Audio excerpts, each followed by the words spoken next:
Hey guys, welcome to my channel. I hope you're all doing very well. So I just watched Beetlejuice. Oh, almost got me. Let's talk about it.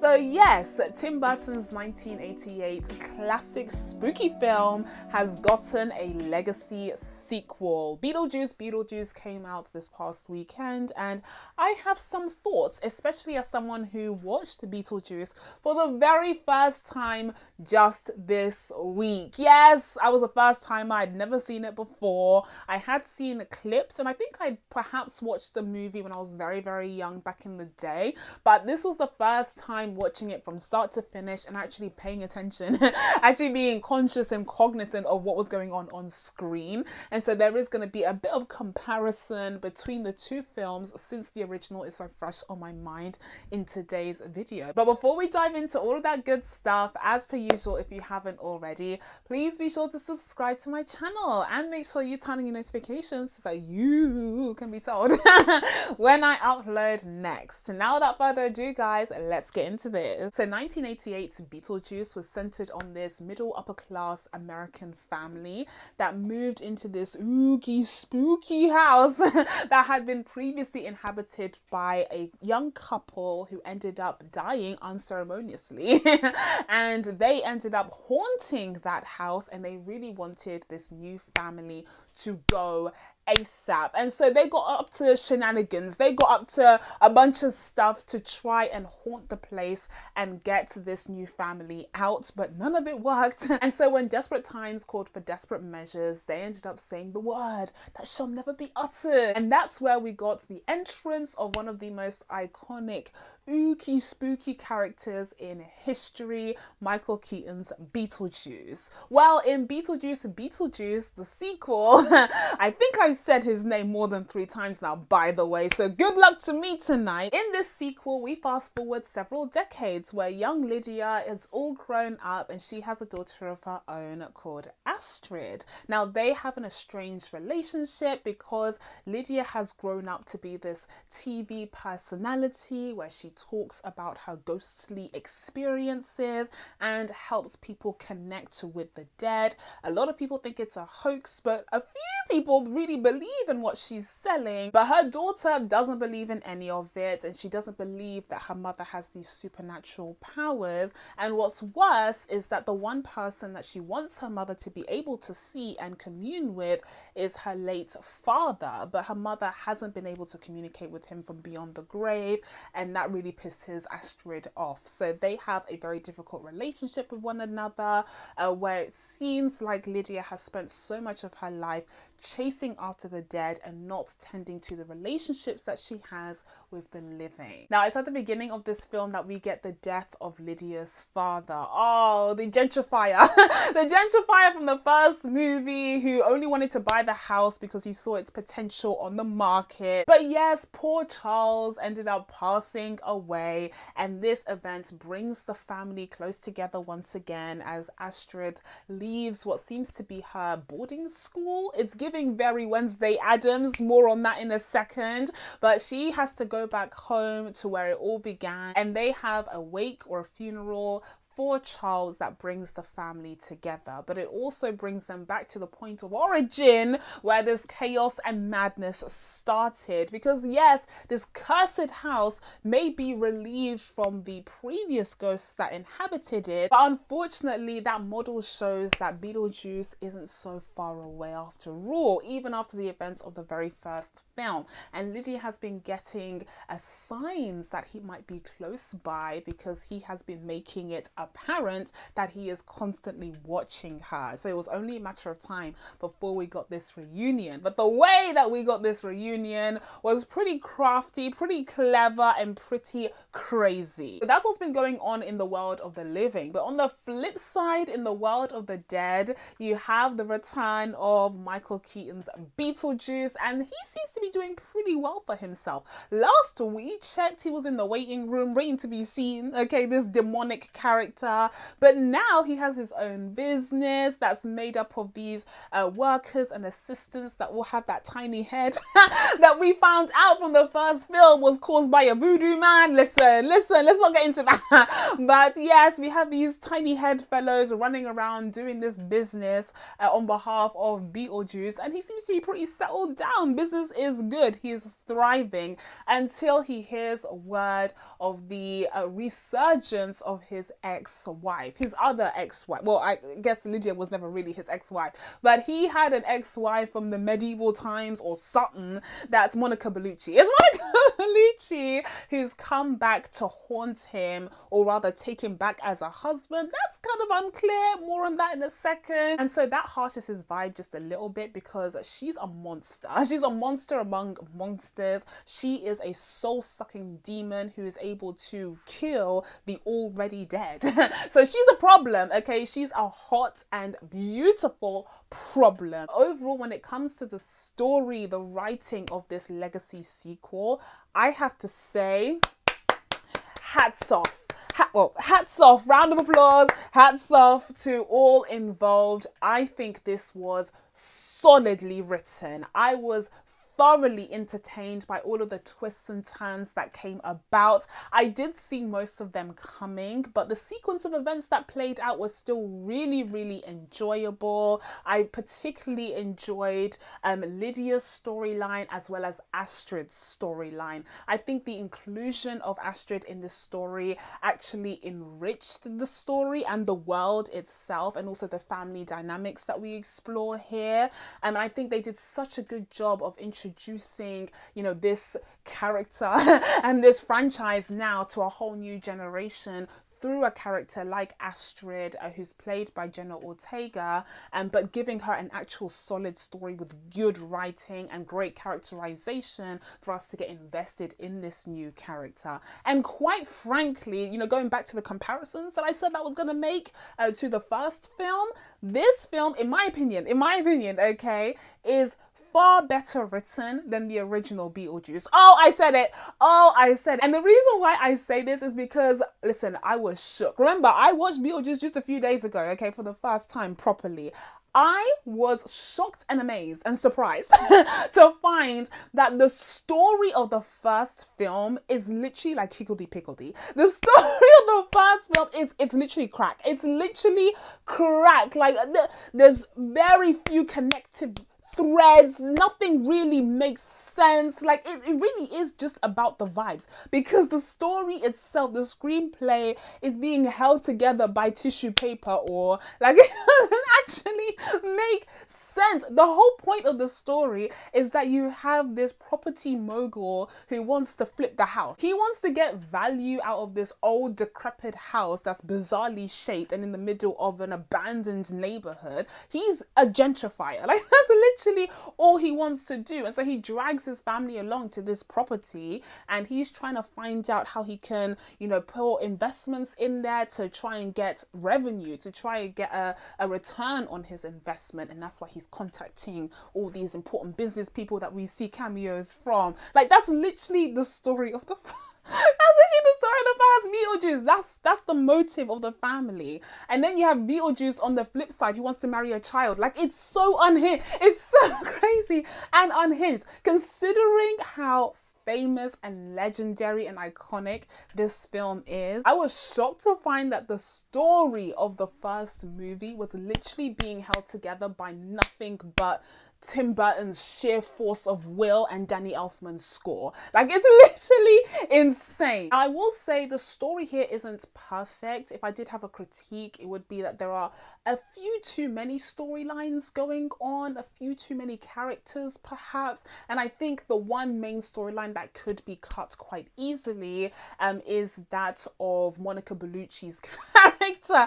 Okay, like the gothic princess who's a soul sucker. Yeah, we didn't need that actually. actually. And I understand Tim Burton wanted to give his girlfriend a nice juicy role. I get it. And also she looks stunning. Like, she looks gorge in every single shot that she's in. Like, you can tell that the camera and the man behind the camera loves and adores her. So like, I'm not mad at it, but if there is one storyline that I would cut, it would definitely be the soul sucker, because I think we had enough material to work off of to get Beetlejuice in line with the family once again, and to have that chaos ensue without the soul sucking situation. Because when we get to the end of the film, it feels like some of the storylines are already resolved nice and neatly, and then Monica Bellucci just kind of storms in the church and you're just like, oh, I forgot about that part. And that was kind of my reaction every time I saw her. Again, it wasn't unpleasant, she's stunning, she's a babe, but like, the story didn't really need her. And I think she said all of 5 words the whole film. I think she actually said all of 5 words the whole film. And another issue with the Monica Bellucci storyline is that she didn't quite work as a villain anyways, even if there wasn't already a lot going on, because I didn't quite understand what she was trying to achieve. I didn't quite understand her motive. You have this incredibly hilarious sequence where Beetlejuice explains his backstory and his relationship with Monica Bellucci. And he's narrating the entire sequence in what I believe is Italian, and it's hilarious. It's absolutely brilliant. But in that scenario, you know, they kind of fell in love, got married, they had very passionate sex, and then she ends up poisoning him, and then just as he's dying, he slashes her apart. And so that's why we got that sequence at the beginning where she was putting herself back together again with staples, which was just awful, but also a brilliant visual. So yeah, that was fine and dandy. But then when she comes back, you have Willem Dafoe try to figure out what her motives are, and they come to the conclusion that she wants to get remarried to Beetlejuice. And it's like, oh, I thought we were going for revenge. Like, I thought she wanted to send him to the deepest pits of hell. Like, I thought that's the angle we were going for. But it seems like she's not quite a scorned lover. She still loves him and she's jealous of Lydia. Like, it's a little bit confusing. So yeah, I didn't quite understand her motives as a villain. And even though her power set was really cool, it was really cool seeing Monica Bellucci suck the souls out of these dead people. Although I draw the line at Bob. I was very upset to see Bob die. But still, I have to say, she didn't quite work as a villain from a story standpoint. And because there was already so much good stuff going on elsewhere, I don't think this storyline was necessary to begin with. Now, in terms of the performances, again, round of applause. Round of applause to everyone. Truly everyone. Let's start off with Michael Keaton. Now, first of all, seeing Michael Keaton on this streak of like putting on the old costumes again. Here we go again. You know, he's collecting the paychecks. I don't feel bad for him. Like, he's doing what he needs to do, innit? Like, he's in retirement age. He needs to start thinking about that 401k or something. I don't know. But the demand for the characters that he played in the 80s has come back now 40 years later, and so he's back at it again, which I always find funny in light of his Oscar win for the movie Birdman, where he was playing an actor who pretty much did exactly what Michael Keaton is doing now and has been doing ever since he won that Oscar. So yeah, that's always been the biggest irony that I found hilarious. But to his credit, he's never phoned it in. Other people have phoned it in, okay, The Flash. Other people have phoned it in, but it's never been Michael Keaton. Oh no, because when he returned to the superhero genre, for instance, with Spider-Man Homecoming, oh, you thought I was going to say The Flash? No, let's not forget he was in Spider-Man Homecoming and he was brilliant as the Vulture. Then of course he returned as Batman in The Flash, which was a cataclysmic failure, but it wasn't because of him. It was because of everything else that was going on. And so he's been having a decent journey going down memory lane, but I have to say his performance here as Beetlejuice absolutely takes the cake. Now, as someone who did recently watch the first Beetlejuice, I did notice that his performance is less unhinged. Like, it's less cracked than the performance in the first movie. movie, which is literally just wild. Like, it's literally, it's insane. It's literal insanity in the first movie. Here it is turned down a notch just a little bit, but he's still wacky and weird. Like, I mean, it's still Beetlejuice for sure. And so he has that maturity about him.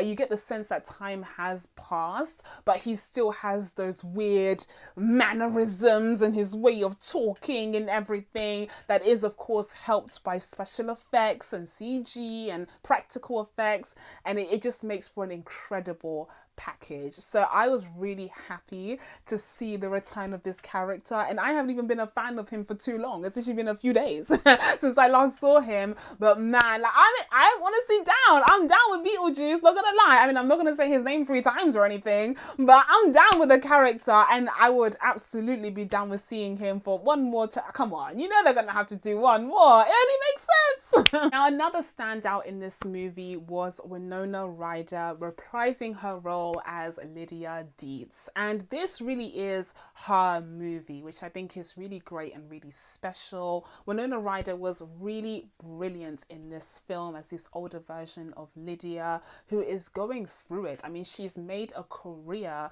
of being this person who can see and commune with the undead, and it definitely has its upsides. The family is clearly doing very well financially because it has several income streams going on at once, but it also has its downsides clearly, as she is pretty reliant on medication. I couldn't quite catch what kind of medication it was, but she is reliant on medication, and she has been having a really tough time, particularly following the death of her husband. So yeah, that's already a lot to handle, but on top of all of that, she has the ongoing issues between herself and her daughter. So again, going back to the great story, I think this script gave plenty for Winona Ryder to work off of. She had chances to be really funny, really weird, but also really dramatic and emotional. It had a lot of pathos to her. Like, I think it was golden for her. I think it was a really great comeback to this world and this franchise, which she entered when she was so young, and she managed to step back into those old shoes seemingly seamlessly. And now we have to move on to another newcomer in the form of Astrid,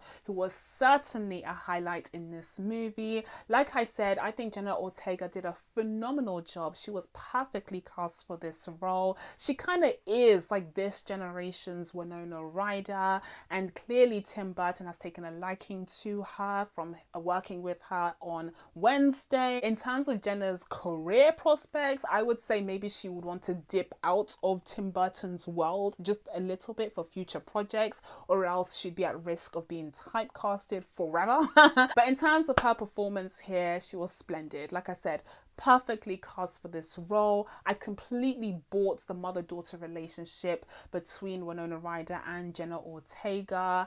We already got hints of that during the press tour from what I've seen. So yeah, they managed to carry that through the film as well. There was a lot of tension there because of their past and the passing of Astrid's father, but also because Astrid didn't believe in her mother's ability. She didn't believe in her mother's crazy hooky pooky experiences in that haunted house, and it took her going through a whole crazy experience of her own to finally understand what her mother was talking about. Now, I did kind of see the twists coming with the boy, with the neighborhood boy. Initially, I thought that she had died after that crash, and that's why she was able to see the boy, because they were both dead.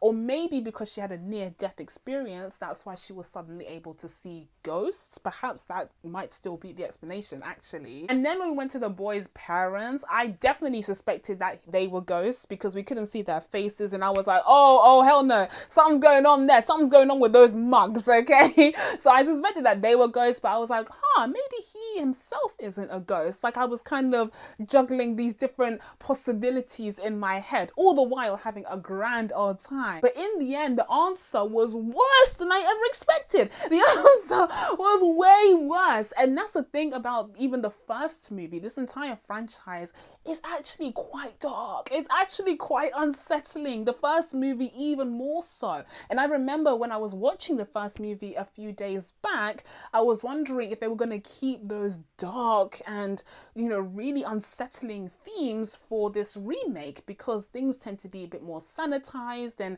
PC these days. And so I really wondered if they were going to keep that energy. And for the most part, surprisingly, they did. It is definitely more sanitized than the first movie, but I was surprised with how they kind of pushed their limits a little bit, like that baby scene, which was literally insane. They pushed their boundaries just a little bit with this one, and I thought that was really great to see, because it keeps that same energy and DNA that the Beetlejuice movie is known for. And then next up, you have the iconic Moira Rose. Yes, Catherine O'Hara is back in the Beetlejuice world. And listen, you know, going back and watching these old films, I'm realizing that Catherine O'Hara is actually like that girl. Like, she's actually that woman, okay? Because she's been popping up everywhere, and she looked amazing in the original Beetlejuice movie. Like that red hair, the red lipstick. Ooh! And then they recreated it here as well. And you have Colleen Atwood doing the costuming. Ooh, everything was looking so good.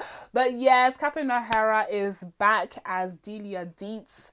She's the kind of evil stepmother who's actually developed a really great relationship with Lydia as the years have gone on. But Delia ends up having some really nice moments with both Lydia and Astrid. And in particular, during her conversation with Lydia, she's trying to encourage her to get up, you know, deal with these situations, these crazy things going on around them. And she's like, where is that goth girl that I knew from years back? Like, where is she? You need to bring her back here, even though she was annoying as hell. You need to bring her back here because she needs to help you deal with this. And I felt like that was a really great pep talk. Now, unfortunately, we end up losing Delia in this movie. It doesn't feel like it because she's so present even at the very end, but she died. She literally died from a snake poisoning. They were very venomous. Yeah, the fangs were out almost immediately, and she ended up getting bitten by them, and she ended up in that waiting room. Yeah, and she was in denial the whole time, and I feel like that was very in character. Like, she went into Karen mode. Like, do you know who I am? Do you know how powerful I am? Like, I need a fast track to figure out what's going on. I need to be in the VIP section. Yeah, that's what Delia was doing. Now, aside from the strong writing and the great performances that we got in this legacy sequel, I also wanted to give a shout out to Tim Burton's iconic directing and the way that he was able to use special effects, whether they be practical effects or CGI, puppetry, all these different mediums. You even had animation, stop motion, all of these different mediums, ideas, storytelling devices, narrative devices that he was able to cram into this movie. This is all Tim Burton's visionary work. This was not a cash grab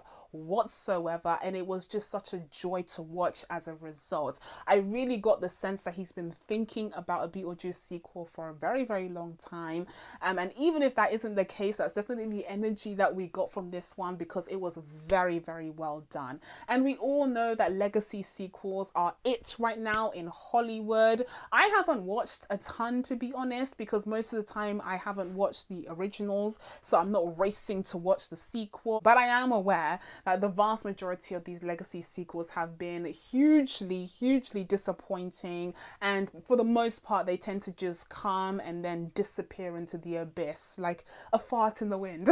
Speaking of, Venom's coming soon. Anyway, but not this one. This is a solid sequel, which is even more impressive considering it is a legacy sequel coming out decades after the original. And so with all of that being said, I'm going to be giving a Beetlejuice, but oh no, you almost got me again. I'm gonna be giving this movie an 8 out of 10. So that's it from me, guys. Now that I told you guys my thoughts on Beetlejuice, it's time for you guys to let me know what you thought of this movie down in the comments below. Please be sure to subscribe to catch new videos coming up. Thank you guys so much for watching. I really appreciate it, and I'll see you in the next one. Bye.